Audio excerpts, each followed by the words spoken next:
De l'ombre des studios de production aux plus grandes scènes de France. Comment un jeune talent d'origine haïtienne est devenu le roi incontesté du R&B et du compas en France. Aujourd'hui, on plonge dans l'histoire incroyable de Joe Douai-Filet. Préparez-vous, car son parcours est une leçon de détermination. Rappelle qu'il n'a pas commencé devant le micro, mais derrière les machines.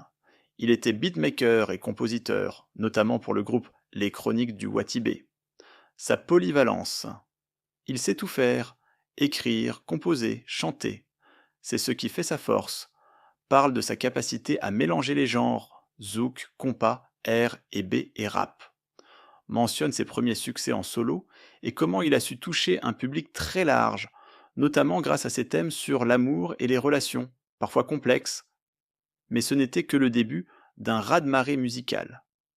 Évoque ses albums marquants, A2, Calypso, et surtout ses performances scéniques.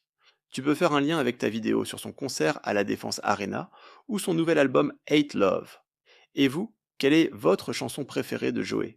Dites-le moi en commentaire, je veux savoir si on a les mêmes goûts, résume son impact sur la scène actuelle.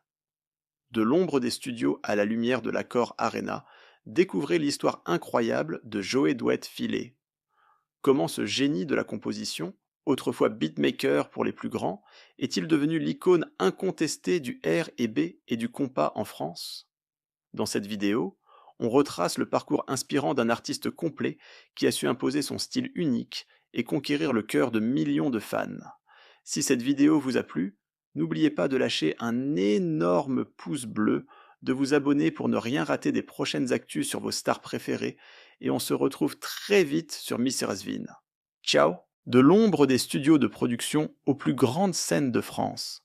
Comment un jeune talent d'origine haïtienne est devenu le roi incontesté du R&B et du compas en France.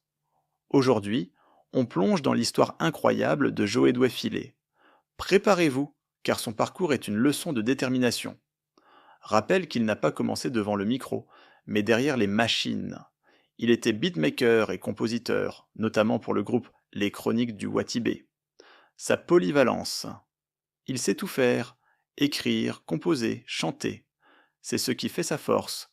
Parle de sa capacité à mélanger les genres, zouk, compas, R et B et rap.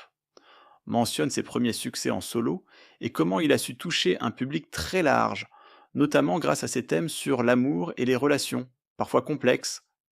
Mais ce n'était que le début d'un raz-de-marée musical. Évoque ses albums marquants, A2, Calypso, et surtout ses performances scéniques. Tu peux faire un lien avec ta vidéo sur son concert à la Défense Arena ou son nouvel album Hate Love. Et vous, quelle est votre chanson préférée de Joe? Dites-le moi en commentaire, je veux savoir si on a les mêmes goûts, résume son impact sur la scène actuelle. De l'ombre des studios à la lumière de l'Accor Arena, découvrez l'histoire incroyable de Joe Douai-Filet. Comment ce génie de la composition, autrefois beatmaker pour les plus grands, est-il devenu l'icône incontestée du R&B et du compas en France? Dans cette vidéo, on retrace le parcours inspirant d'un artiste complet qui a su imposer son style unique et conquérir le cœur de millions de fans. Si cette vidéo vous a plu, n'oubliez pas de lâcher un énorme pouce bleu, de vous abonner pour ne rien rater des prochaines actus sur vos stars préférées, et on se retrouve très vite sur Miss Rasvin. Ciao!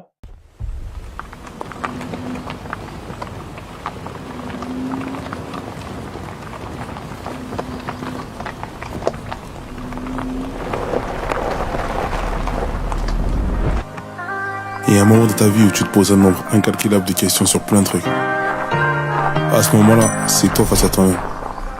Et tu le comprends vraiment quand tu vois que personne d'autre que toi peut te donner la réponse.